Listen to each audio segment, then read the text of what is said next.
ಏನಮ್ಮ ನಿನ್ನ ಹೆಸರು? ನನ್ನ ಹೆಸರು ಲಕ್ಷ್ಮಿ. ಎಲ್ಲಿಂದ ಬಂದಿದ್ದೀಯಾ? ನಂದು ಬಳ್ಳಾರಿ. ಇಲ್ಲಿ ಕೆಲಸ ಮಾಡ್ತಿರೋ ಚಂದಾಪುರದಿಂದ ಬಂದಿರೋದು. ಇಲ್ಲ, ಎಷ್ಟು ವರ್ಷಗಳಿಂದ ನೀವು ಡಿ ಫ್ಯಾನ್? ತುಂಬಾ ದಿನದಿಂದ, ತುಂಬಾ ವರ್ಷ. ಎಷ್ಟು ಮೂವಿಗಳು ನೋಡಿದ್ದೀರಾ? ಆಲ್ಮೋಸ್ಟ್ ಎಲ್ಲಾನು ನೋಡ್ತೀವಿ. Boss movie. ದರ್ಶನ್ ಕ್ಯಾರೆಕ್ಟರ್ ಏನು ಹೇಳ್ಬೇಕು. ಅಭಿಮಾನಿಯಾಗಿದ್ರೆ ಏನು ಕ್ಯಾರೆಕ್ಟರ್ ಇಷ್ಟ ದರ್ಶನ್? ಅವ್ರ ಸ್ಟೈಲ್ ಆಗಲಿ, ಅವ್ರದ್ದು ಸಹಾಯ ಎಲ್ಲರೂ ಮಾಡ್ತಾರಲ್ಲ, ಹಂಗಾಗಿ ಇಷ್ಟ. ಈ ಕೊಲೆ ಪ್ರಕರಣದಲ್ಲಿ ದರ್ಶನ್ ಅವರು ಇದ್ದಾರೆ ಅಂತ ಅನ್ನೋ ಸಂದರ್ಭದಲ್ಲಿ ನಿಮ್ಗೆ ಏನು ಅನ್ನಿಸ್ತು? ಬೇಜಾರು ಅನಿಸುತ್ತೆ. ಏನಿದ್ದಾರೆ ಈ ಕೊಲೆ ಪ್ರಕರಣದಲ್ಲಿ ಅಂತೀರಾ? ಹಾಗಿದ್ರೆ ಶಿಕ್ಷೆ ಆಗಲಿ. ಬಾಸಿಗೆ ಹಾಕಿಲ್ಲ. ಅಮ್ಮ, ಈಗ ಕೊಲೆ ಪ್ರಕರಣದಲ್ಲಿ ದರ್ಶನ್ ಸಿಲ್ಕೊಂಡಿದ್ರಲ್ಲ, ಹಾ. ದರ್ಶನ್ ಅಭಿಮಾನಿಗಳು ಅವರಿಂದ ದೂರ ಆಗ್ತಾ ಇದ್ದಾರೆ ಅಂತ ಹೇಳ್ತಾರೆ, ನಿಜಾನ?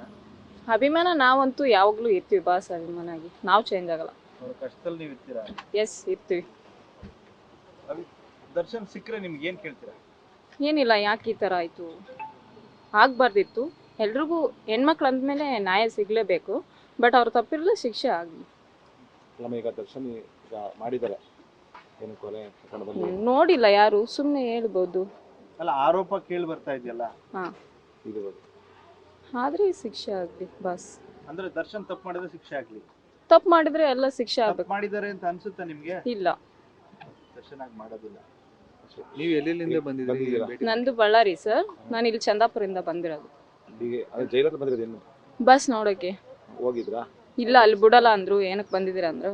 ಡಿ ಬಸ್ ನೋಡೋಕೆ ಬಂದಿದ್ವಿ, ಬಿಡಲ್ಲ ಅಂತ ಹೇಳಿದ್ರು. ಸುಮ್ಮನೆ ಅವ್ರ ಫ್ಯಾಮಿಲಿಗೆ ಅಂದೆ ಪರ್ಮಿಷನ್ ಇರುತ್ತೆ, ನಿಮಗೆಲ್ಲ ಬಿಡಲ್ಲ ಅಂದರು. ಸುಮ್ಮನೆ ಆಗಲಿ. ಅಂದ್ರೆ ವಾಪಸ್ ಹೋಗ್ತಾ ಹಾಂ. ನಿಮ್ಮ ಹೆಸರಮ್ಮ? ಲಕ್ಷ್ಮಿ. ನ್ಯೂಸ್ ಫಸ್ಟ್ ನಿರ್ಭೀತಿಯಿಂದ ನಿಮ್ಮ ಪರವಾಗಿ.